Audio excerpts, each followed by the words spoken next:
नमस्कार, खबरें अभी तक देख रहे हैं आप और मैं हूं आपके साथ नासिर कुरैशी। बात 24 की, खबर 24 की, नजर 24 पर। और 24 को लेकर नेताओं के तीखे बयान भी सामने आने शुरू हो चुके हैं। 24 को लेकर देश में सियासत गर्माहट के साथ आगे बढ़ रही है। बीजेपी ने मध्य प्रदेश में होने वाले चुनाव के लिए कमर कस ली है और मध्य प्रदेश के विकास को नई गति देने के लिए पीएम मोदी ने 50,000 करोड़ की सौगात दी। इस अवसर पर, इस मौके पर उन्होंने कहा कि आज मुझे मध्य प्रदेश के विकास को नई गति देने वाली अनेक परियोजनाओं के शिलान्यास का मौका मिला है। इन परियोजनाओं से रोजगार के अवसर बढ़ेंगे और राज्य के साथ देश भी आगे बढ़ेगा। पीएम मोदी ने कहा कि आज भारत दुनिया का विश्व मित्र है। भारत जो विश्व गुरु बनने की बात करता है, उसके साथ साथ अब दुनिया में भारत को विश्व मित्र के रूप में देखा जा रहा है। प्रधानमंत्री ने कहा कि आज भारत दुनिया का विश्व मित्र है। और भी कई बड़ी घोषणाएं प्रधानमंत्री ने इस दौरान कही और साथ में 24 को लेकर अपने इरादों से भी प्रधानमंत्री ने वहां पर मौजूद लोगों को वाकिफ करा दिया। 24 की अगर बात की जाए तो 24 को लेकर अब सियासत और तेज हो चुकी है। एक तरफ आज का भारत दुनिया को जोड़ने का सामर्थ्य दिखा रहा है। दुनिया के मंचों पर ये हमारा भारत दुनिया के मंच पर भारत की अलग पहचान है, तो साथ में प्रधानमंत्री ने इंडिया गठबंधन पर भी जमकर तीखा हमला बोला। ऐसे दल भी है जो देश को, समाज को विभाजित करने में जुटे हैं। इन्होंने मिलकर के एक इंडी अलायंस बनाया है। इस इंडी अलायंस को कुछ लोग गठबंधन गठबंधन भी कहते हैं। इनका नेता तय नहीं है, नेतृत्व पर भ्रम है, लेकिन इन्होंने पिछले दिनों जो मुंबई में उनकी मीटिंग हुई थी,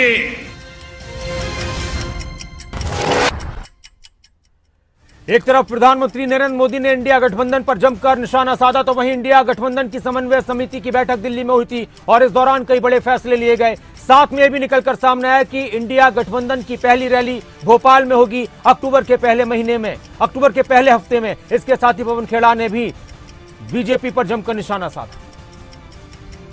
कल जो कास्ट सेंसस पे वेणुगोपाल जी ने आप सबको जानकारी दी, आपको याद होगा कि अप्रैल 2023 में कोलार में राहुल गांधी जी ने अपने भाषण में कास्ट सेंसस के विषय में सबसे बड़ा एक मांग की थी और हम उस मांग पर सब कायम हैं। ये हमारी प्रमुख मांगों में से एक है। और जो शुभेंदु अधिकारी बोल रहे हैं, आज अनुराग ठाकुर बोल रहे हैं, इतना परेशान क्यों हो रहे हैं हमारे गठबंधन से? हमारे गठबंधन से इतना परेशान है कि अचानक एनडीए भी याद आ गया इनको। अभी तक तो एनडीए सुप्तावस्था में था, तो ये डर हमें अच्छा लग रहा है। आगे आगे देखिए। कांग्रेस के नेता कह रहे हैं कि हमें यह डर अच्छा लग रहा है जो एनडीए में है। बिहार के उप मुख्यमंत्री तेजस्वी यादव ने सीट शेयरिंग को लेकर बड़ा बयान दिया। उन्होंने कहा कि इस पर जल्द ही चर्चा होगी। तेजस्वी ने कहा कि जिस तरह बीजेपी ने हम सब लोगों को परेशान किया है, समूचे विपक्ष को परेशान किया है, उसका हम लोग मिलकर जवाब देंगे। बैठक में कई महत्वपूर्ण विषयों पर चर्चा हुई। इसके अलावा बैठक में शामिल सभी दलों ने जातीय जनगणना के मुद्दे को प्रभावी ढंग से आगे बढ़ाने पर सहमति जताई है। बैठक जो है बहुत ही फ्रूटफुल रहा, पॉजिटिव रहा और सारे विषयों पे जो है बातें की गई और आगे की रणनीति को भी तय किया गया। और प्रेस ब्रीफ में केसी वेणुगोपाल जी ने सबके समक्ष जो है बात भी रखी है। तो ये तय हुआ है कि भाई पहली जो इंडिया अलायंस की जो रैली होगी first week of October Bhopal में होगी। और ये भी तय किया गया कि सीट शेयरिंग को लेकर के जल्द से जल्द जो है, जो भी पार्टी मेंबर्स हैं, जल्दी अलायंस के सब लोग जो है। तो वहीं बिहार के पूर्व उप मुख्यमंत्री और राज्यसभा सांसद सुशील कुमार मोदी ने दिल्ली में इंडिया गठबंधन की बैठक को लेकर निशाना साधा। उन्होंने कहा कि सनातन धर्म के मुद्दे पर कोई फैसला लेना या रुख तय करने में पूरी तरह से टाएं फिक्स हो चुका है गठबंधन। सुशील कुमार मोदी ने कहा कि समिति से आशा थी कि वो गठबंधन के नेतृत्व के लिए नीतीश कुमार के नाम पर मोहर लगाएगी, लेकिन बेंगलुरु मुंबई की तरह दिल्ली बैठक से भी जेडीयू को निराशा मिली। उन्होंने कहा कि एक दिन पहले जेडीयू अध्यक्ष और समिति के सदस्य ललन सिंह पीएम पद की दावेदारी करते हुए पटना में नीतीश कुमार का बायोडाटा जारी कर रहे थे। देखिए, इनकी कोऑर्डिनेशन कमेटी की बैठक टाइम फिक्स हो गई। लोगों को उम्मीद थी कि कौन नेतृत्व करेगा इस गठबंधन का, वो नाम तय करेंगे। कौन यानी प्रधानमंत्री का उम्मीदवार कौन, वो भी तय नहीं कर पाए, उसकी तो चर्चा ही नहीं कर पाए, न कन्वीनर का नाम तय कर पाए। और सीट शेयरिंग जो है वो भी थोड़ी, उसमें भी कोई तेजी नहीं आई। ये सीट शेयरिंग के बारे में पिछले बार कहा कि एज फार एज पॉसिबल यथासंभव हो। लोक जनशक्ति पार्टी के अध्यक्ष रामविलास पासवान की जो पार्टी है लोक जनशक्ति पार्टी, उसके अध्यक्ष चिराग पासवान ने कहा कि मुख्यमंत्री नीतीश कुमार उस गठबंधन में केवल पीएम बनने के लिए हैं। वो बार बार दल केवल कुर्सी बदलने के लिए बदलते हैं। 2017 में भी केवल कुर्सी बदलने के लिए एनडीए के साथ गए। महत्वाकांक्षाओं की ही देन बार बार बिहार चढ़ता रहा है। उस गठबंधन में भैया पीएम बनने के लिए मुख्यमंत्री नीतीश कुमार जी बार बार जो उन्होंने गठबंधन बदला, उन्होंने कुर्सी के लिए बदला ना। मुझे बताइए 2015 में जब महागठबंधन को जब जनादेश मिला था, क्या ऐसी परिस्थिति बनी थी कि 2017 में उनको गठबंधन बदलकर एनडीए में जाना पड़े? क्यों? क्योंकि उन पर दबाव डाला जा रहा था मुख्यमंत्री पद से हटने का। इसलिए 2017 में उससे मुख्यमंत्री बनने के लिए वो एनडीए में आए। 2020 में जब एनडीए को जब जनादेश मिला, उस वक्त तो इन्होंने बड़े जोरों शोरों से इन्होंने कहा था कि अरे हम कहाँ मुख्यमंत्री बनना चाहते हैं, तो वो यही लोग हमको जबरदस्ती मुख्यमंत्री बना रहे हैं। तो क्यों नहीं 2022। कांग्रेस नेता गौरव वल्लभ ने बीजेपी पर निशाना साधा। उन्होंने कहा कि जब भारतीय जनता पार्टी के लिए सब दरवाजे बंद हो जाते हैं तब वो धर्म की आड़ में छुप जाती है। गौरव वल्लभ ने कहा कि राजनीति का धर्म होना चाहिए, धर्म की राजनीति नहीं होनी चाहिए। सनातन धर्म के मुद्दे पर इस वक्त देश की सियासत गरमाई हुई है। प्रधानमंत्री से लेकर बीजेपी के सभी मंत्री लगातार विपक्ष के इंडिया गठबंधन पर जमकर निशाना साध रहे हैं, तो वहीं विपक्ष के नेता कह रहे हैं कि वो धर्म की राजनीति में छुप रहे हैं। भारतीय जनता पार्टी के लिए सब दरवाजे बंद हो जाते हैं तो वो धर्म की आड़ पे छुप जाती है। हमने बार बार कहा है और आज पुनः मैं अनुरोध करूंगा भारतीय जनता पार्टी के नेताओं से कि राजनीति का धर्म होना चाहिए, धर्म की राजनीति नहीं होनी चाहिए। कांग्रेस पार्टी का स्टैंड बिल्कुल क्लियर है। हम सर्वधर्म समभाव, वसुदेव कुटुंबकम, गंगा जमनी तहजीब में विश्वास करते हैं। हम किसी भी धर्म के खिलाफ ना तो आचरण करते हैं ना बोलते हैं।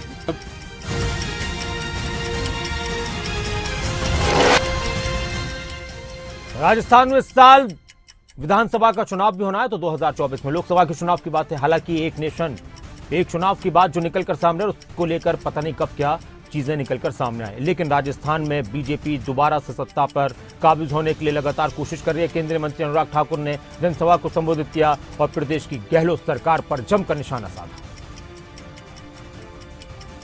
राजस्थान को बचाओगे, कमल का फूल खिलाओगे, भारतीय जनता पार्टी को लाओगे, डबल इंजन की सरकार बनाओगे, क्या राजस्थान को माफिया मुक्त कराओगे, खनन मुक्त कराओगे, गैंगरेप मुक्त कराओगे, गैंगवार मुक्त कराओगे, महिला अपराध मुक्त कराओगे, भ्रष्टाचार मुक्त कराओगे, बेरोजगारी को कम करोगे, पेपर लीक से मुक्ति पाओगे, दलितों पर अत्याचार बंद करोगे, तो बोले भारत माता की।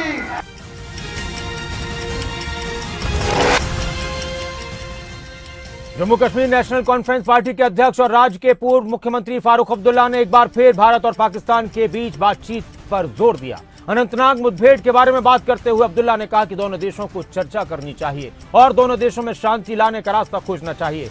फारूक अब्दुल्ला ने कहा कि सरकार कहती है कि उग्रवाद खत्म हो गया। कृपया मुझे बताएं कि क्या उग्रवाद खत्म हुआ है? ये तब तक खत्म नहीं होगा जब तक हम शांति का कोई रास्ता नहीं खोज लेते। हम लड़कर नहीं बल्कि चर्चा करके शांति पा सकते हैं। दोनों मुल्कों में बात करनी होगी और कुछ से मुझसे बात नहीं करने से कोई फायदा नहीं है। बातचीत करनी दो मुल्कों की है जिनमें यह फसाद है, और जब से हिंदुस्तान आजाद हुआ यह फसाद इनके साथ है। इसका हल निकालना जरूरी है। ये तो दावा है कि आतंकवाद कम हुआ है पिछले कुछ वर्षों में। अगर आप ये दिखता है कि कम हुआ है तब देख लीजिए आज जो ये हुआ है, क्या ये दिखाता है कि आतंकवाद कम हुआ है? जम्मू कश्मीर के अनंतनाग जिले के कोकेरनाग इलाके में बुधवार को सुरक्षा बलों और दहशतगर्दों के बीच मुठभेड़ हो गई। इसमें सेना के 2 अधिकारी और जम्मू कश्मीर पुलिस के डीएसपी शहीद हो गए। आतंकवादियों के साथ मुठभेड़ में डीएसपी हुमायूं भट्ट, मेजर आशीष धोनेक और कर्नल मनप्रीत सिंह शहीद हुए। वहीं अनंतनाग मुठभेड़ पर केंद्रीय मंत्री जनरल वीके सिंह ने रिटायर्ड जनरल वीके सिंह ने कहा कि जब तक हम पाकिस्तान को अलग थलग नहीं करते तब तक कुछ बदलने वाला नहीं। जो है सोचना चाहिए, क्योंकि जब तक हम अलग थलग नहीं करेंगे पाकिस्तान को, नहीं तो उनके लिए बिजनेस एज नॉर्मल। हाँ जी ठीक है, बॉलीवुड वाले आ जाएंगे हमारे यहाँ, क्रिकेट मैच खेलने वाले आ जाएंगे हमारे यहाँ, सब ठीक है, चंगा है जी, कोई दिक्कत नहीं है। वही मैं कह रहा हूँ कि अगर उसके ऊपर दबाव डालना है तो उसको अलग थलग करना पड़ेगा। उनको पता चलना चाहिए कि आप नॉर्मल चीजों के अंदर हमारे साथ रिश्ता तब तक नहीं कर सकते जब तक आप खुद नॉर्मल नहीं। हिंसा मामले में फिरोजपुर झिरका के विधायक मामन खान ने पंजाब हरियाणा हाई कोर्ट में याचिका दाखिल की थी। मामले की जांच उच्च अधिकारियों की एसआईटी से करवाने की मांग की थी, जिस पर हाई कोर्ट ने हरियाणा सरकार और अन्य प्रतिवादियों को नोटिस जारी कर दिया है। इसके साथ ही गिरफ्तारी से बचने के लिए उन्हें कानूनी विकल्पों का इस्तेमाल करने की छूट दी है। याचिका दाखिल करते हुए मामन खान ने हाई कोर्ट को बताया था कि उन्हें शक है कि राजनीतिक कारणों से उन्हें नो हिंसा मामले में फंसाया जा सकता है। हिंसा, तोड़फोड़ और आगजनी 31 जुलाई को हुई थी। जिस दौरान ये पूरा प्रकरण हुआ वो इस क्षेत्र में मौजूद नहीं थे। हालांकि सरकार की तरफ से जो वकील थे उन्होंने कहा कि वो झूठ बोल रहे हैं। 26 जुलाई से 1 अगस्त तक वो बाहर थे। इस मामले में जांच को हाईजैक किया जा चुका है। जांच पहले से तय की गई दिशा की तरफ बढ़ रही है। इस मामले में आगामी चुनाव में राजनीतिक लाभ पाने के लिए कांग्रेस पार्टी और इससे जुड़े लोगों को निशाना बनाया जा रहा है। इस तरह के बात करते हुए उन्होंने याचिका लगाई थी। हालांकि मामन खान को हाईकोर्ट से कोई राहत नहीं मिली।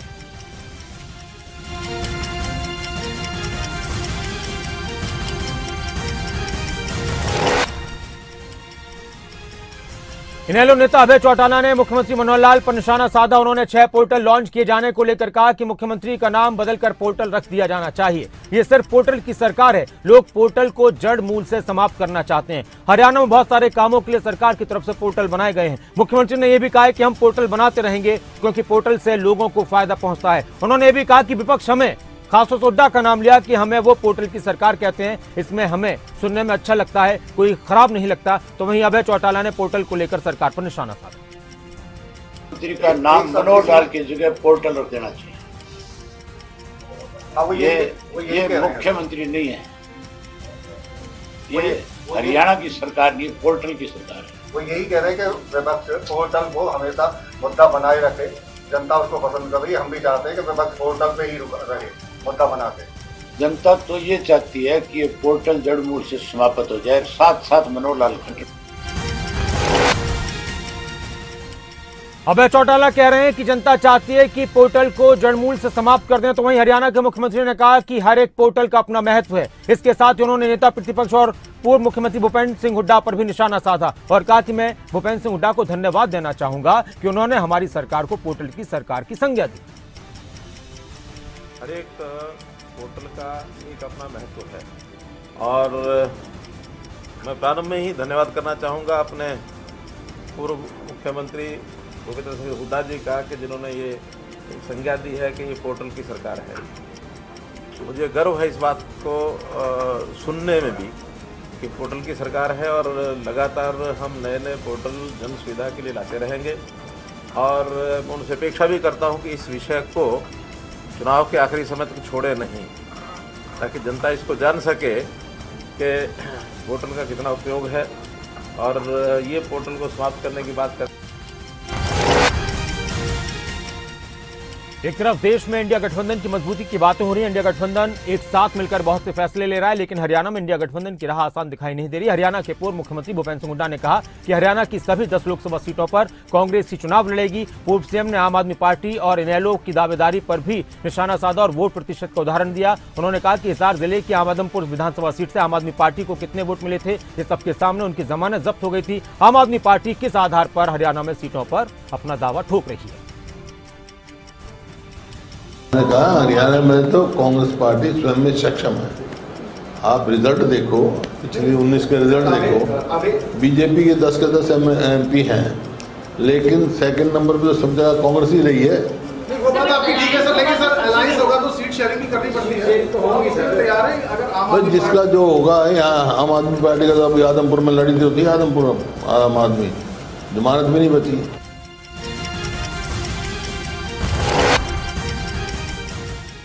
तो वहीं आम आदमी पार्टी के नेता अशोक तंवर ने प्रेस कॉन्फ्रेंस की और कांग्रेस पर पलटवार किया। तंवर ने बिना नाम लिए भूपेंद्र सिंह हुड्डा पर निशाना साधा और कहा कि रस्सी जल गई, बल नहीं गया। 9 साल में कांग्रेस का संगठन नहीं बना, अपने ही संगठन नहीं बनने दिया। सत्ता के बजाय लोगों की समस्याओं के बारे में सोचे। रस्सी जल गई, बल नहीं गए, ये बात आज भी मैं समझता हूँ कि हरियाणा में कुछ कांग्रेस नेताओं के ऊपर लागू होती है, जो बार बार इंडिया गठबंधन में होने के बावजूद भी आम आदमी पार्टी के जनाधार पे उसका आधार क्या हो हरियाणा में गठबंधन में लोकसभा की सीटें मांगने में, इसके ऊपर सवालिया निशान उठाते हैं। मैं पूछना चाहता हूं कि आज तक 9 साल में आपका तो संगठन बना नहीं, आप ही लोगों ने बार बार उस संगठन को बनने नहीं दिया, आप ही लोगों की जमानतें जब्त जो है वो इलाहाबाद के अंदर हुई। 10 की 10 सीटें पिछली बार कांग्रेस पार्टी हारी लोकसभा में, 9 सीटें उससे पिछली बार 14 के अंदर हारी।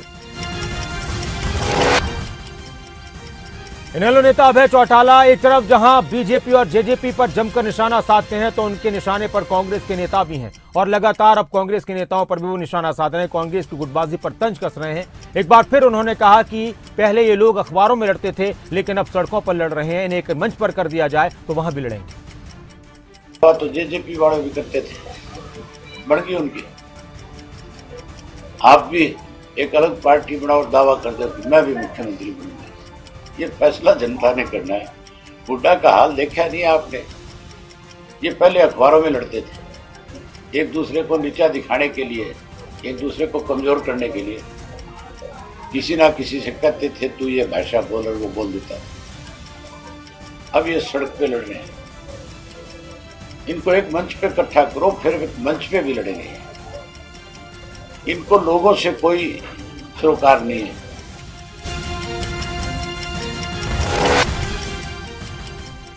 मौसम चुनाव का है, शोर चुनाव का है। चुनाव को देखते हुए अलग अलग पार्टियों के नेता लगातार अपना दमखम दिखाने में जुटे हुए हैं। करनाल के नीलोखेड़ी में इनेलो पार्टी के नेता सुनैना चौटाला पहुंची। उन्होंने 25 सितंबर को कैथल में होने वाली रैली का न्योता दिया लोगों को और साथ में उन्होंने कहा कि ये रैली रिकॉर्ड तोड़ेगी। उन्होंने कहा कि चौधरी देवीलाल की नीतियों की जरूरत एक बार फिर से है। उन्होंने ये भी कहा कि रैली में कई ऐतिहासिक घोषणाएं की जाएंगी। इंडिया गठबंधन की नींव ओम प्रकाश चौटाला ने रखी और 25 सितंबर को होने वाली रैली में पूरा इंडिया एक मंच पर नजर आएगा।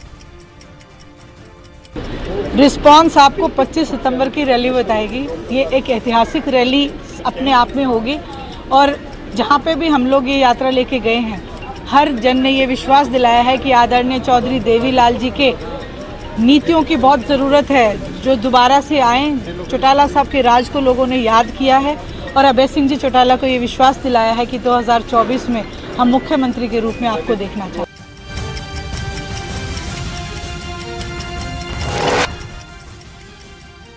कांग्रेस पार्टी के राष्ट्रीय अध्यक्ष मल्लिकार्जुन खड़गे से मुलाकात पर हिमाचल कांग्रेस की अध्यक्ष सांसद प्रतिभा सिंह ने कहा कि 2024 के चुनाव के मद्देनजर पार्टी को मजबूत करने को लेकर बातचीत हुई। हाल ही में हिमाचल में जो आपदा आई है उसे लेकर भी उनसे चर्चा हुई है। हम बार बार केंद्र से आग्रह कर रहे हैं कि केंद्र हमारी मदद करे, लेकिन प्रधानमंत्री नरेंद्र मोदी संवेदना के 2 शब्द नहीं बोलते, उनके 2 शब्द भी संवेदना के नहीं आए। मुझे मौका मिलेगा तो मैं उस मुद्दे पर संसद में आवाज उठाऊंगी।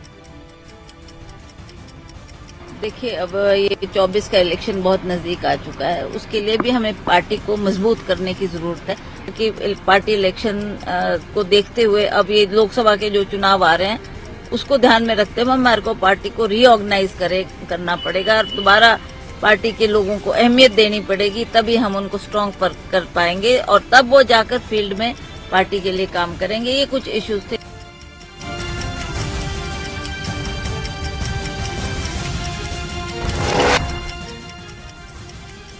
आज हिंदी दिवस है और आप सभी को हिंदी दिवस की हार्दिक शुभकामनाएं। अक्सर हम देखते हैं कि पीएम मोदी भी हिंदी में बात करते हैं। इसी कड़ी में केंद्रीय गृह मंत्री अमित शाह ने हिंदी दिवस के अवसर पर एक वीडियो संदेश जारी किया। केंद्रीय गृह मंत्री अमित शाह ने कहा कि देश में स्वराज प्राप्ति और स्वभाषा के आंदोलन के साथ चल रहे थे। स्वतंत्रता आंदोलन और स्वतंत्रता के बाद हिंदी की महत्वपूर्ण भूमिका को देखते हुए संविधान निर्माताओं ने 14 सितंबर 1949 के दिन हिंदी को देश की राजभाषा के रूप में स्वीकार किया। किसी भी देश की मौलिक और सृजनात्मक अभिव्यक्ति सही मायनों में उस देश की अपनी भाषाओं में ही की जा सकती है। प्राप्ति और स्वभाषा के आंदोलन एक साथ चल रहे थे। स्वतंत्रता आंदोलन और स्वतंत्रता प्राप्ति के बाद हिंदी की महत्वपूर्ण भूमिका को देखते हुए संविधान निर्माताओं ने 14 सितंबर 1949 के दिन हिंदी को देश की राजभाषा के रूप में स्वीकार किया था। किसी भी देश की मौलिक राष्ट्रीय स्वयंसेवक संघ की 3 दिवसीय समन्वय समिति बैठक को महाराष्ट्र के पुणे में शुरू हुई है। बैठक इस सम्मेलन में आरएसएस से जुड़े 36 संगठनों के 267 प्रतिनिधियों ने हिस्सा लिया। बैठक में भाग लेने वालों में आरएसएस प्रमुख मोहन भागवत, सर कार्यवाहक दत्तात्रेय होसबोले, बीजेपी के राष्ट्रीय अध्यक्ष जेपी नड्डा, विश्व हिंदू परिषद, राष्ट्रीय सेवा भारती, वनवासी कल्याण आश्रम, अखिल भारतीय विद्यार्थी परिषद, भारतीय किसान संघ, संस्कृत भारती और भारतीय मजदूर संघ जैसे संगठनों ने भी शिरकत की। इस बैठक में देश के बहुत सारे मुद्दों पर चर्चा की जा रही है। इस बैठक में बहुत सी बातों को लेकर फैसले लिए जाते हैं और इस बैठक को बहुत महत्वपूर्ण बैठक माना जाता है। आरएसएस से जुड़े और आरएसएस के जो दूसरे संगठन हैं जो आरएसएस से ताल्लुक रखते हैं उससे जुड़े संगठनों ने इस बैठक में हिस्सा लिया। तो साथ में इस बैठक में बीजेपी के राष्ट्रीय अध्यक्ष जेपी नड्डा भी पहुंचे थे और उन्होंने भी इस बैठक में हिस्सा लिया। मोहन भागवत ने लोगों को संबोधित किया।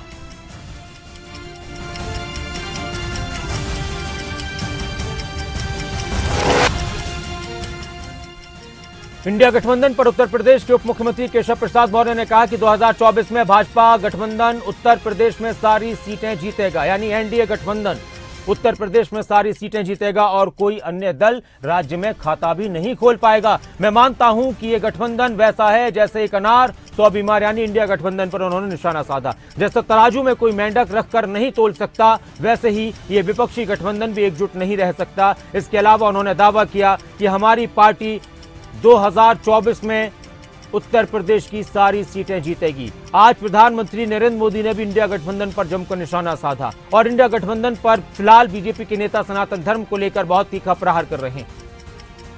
हमें एक ही बात लग रही है कि 2024 में 80 में से 80 सीटें भाजपा गठबंधन जीतेगा। सपा और बसपा और कांग्रेस या कोई दल मिला करके भी उत्तर प्रदेश में खाता नहीं खोल पाएंगे। तीसरी बार मोदी सरकार बनेगी। मध्य प्रदेश में फिलहाल चुनाव होने इस साल, तो अगले साल लोकसभा का चुनाव भी है। सीहोर में एक जनसभा को संबोधित करते हुए मध्य प्रदेश के मुख्यमंत्री शिवराज सिंह चौहान ने कहा, मैंने और बीजेपी सरकार ने आपकी सेवा की है। कांग्रेस के उम्मीदवार केवल चुनाव के दौरान आते हैं और बाद में गायब हो जाते हैं। आपको समर्थन करना चाहिए जो आपके लिए काम करते हैं। एक बात आज कहना चाहता हूं, देखो आपकी सेवा तो मैं करता हूं, भारतीय जनता पार्टी के कार्यकर्ता और साथी करते हैं, भारतीय जनता पार्टी की सरकार करती है। और इतना काम करने के बाद भी जब कोई चुनाव के समय बाहर से आ जाता है कांग्रेस का उम्मीदवार, वो आता कितने दिन के लिए? 15 दिन के लिए। चुनाव के बाद दिखता है क्या कभी? अरे जोर से बताओ, दिखता है क्या? चुनाव के बाद कभी नहीं दिखता, केवल चुनाव में आता है और पता नहीं कितने वोट ले जाता है। जरा दिल पे हाथ रख के बताओ, जो काम करे उसका साथ देना चाहिए कि नहीं? तो वहीं उत्तराखंड कांग्रेस के अध्यक्ष करण माहरा ने उत्तराखंड सरकार पर जमकर निशाना साधा, भ्रष्टाचार के आरोप लगाए, बेलगाम अफसरशाही पर भी सरकार पर निशाना साधा। माहरा ने कहा कि जिस तरह से प्रदेश में अफसर बेलगाम है, उससे साफ जाहिर है कि एक आम आदमी को कितनी दिक्कतों का सामना करना पड़ता है। पुलिस मानवाधिकारों का हनन कर रही है और लोकसभा और निकाय चुनाव में जनता भाजपा को जवाब देगी। एक पूर्व मुख्यमंत्री कहता है कि भ्रष्टाचार बढ़ गया है और घूसखोरी बढ़ रही है, त्रिवेंद्र रावत। और वर्तमान मुख्यमंत्री कहता है कि मैं बचपन से मछली पकड़ने का काम करता था और मेरा अनुभव ये कहता है कि जो मछली ज़्यादा बड़ा मुंह खोलती है वो जल्दी फंसती है। तो वहाँ का झगड़ा आप लोगों को नहीं दिखाई देता, ये बड़ा अफसोस है मुझे इस बात का।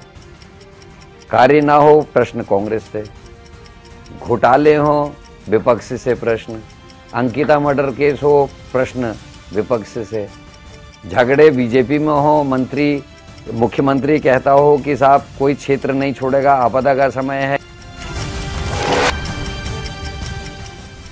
चुनाव के दौरान अलग अलग पार्टियों के झंडे लहराते हैं। चुनाव के दौरान पोस्टर्स बहुत महत्वपूर्ण होते हैं। लोकसभा चुनाव 2024 को लेकर बिहार में सियासी रंग अभी से चढ़ने लगा है। राजनीति सड़क पर नजर आने लगी है। एक तरफ भारतीय जनता पार्टी आरजेडी और जेडीयू पर हमलावर है, तो वहीं पलटवार बीजेपी पर भी हो रहे हैं। बिहार की राजधानी पटना में आर ब्लॉक ब्रिज की दीवारों पर सत्तारूढ़ और विपक्षी दलों के पोस्टर वार की तस्वीरें नजर आ रही हैं। बीजेपी की तरफ से दीवारों पर नीतीश कुमार, आरजेडी और तेजस्वी यादव पर निशाना साधते हुए स्लोगन लिखे गए हैं, तो इसके उलट सत्तारूढ़ दल की तरफ से भी, बिहार की सरकार की तरफ से भी, आरजेडी और जेडीयू की तरफ से भी स्लोगन लिखे गए हैं और उसमें पीएम नरेंद्र मोदी और बीजेपी को निशाने पर लिया गया है। एक जगह लिखा गया है कि न दिया, न शिक्षा, न रोजगार, पलटू कुमार को कब तक सहेगा बिहार। वहीं दूसरी तरफ दीवार पर लिखा गया है मजदूर किसान पर रोज सितम, मोदी सरकार का खेल खत्म। पटना की सड़कों पर छिड़े पोस्टर वार को लेकर आम जनता भी अपनी अपनी राय दे रही है और तंज भी कस रही है, मजे भी ले रही है। और फिलहाल इस बुलेटिन में इतना ही, लेकिन खबरें अभी तक पर खबरों का सिलसिला लगातार जारी है। छोटे से ब्रेक के बाद खबरों की शुरुआत करते हैं।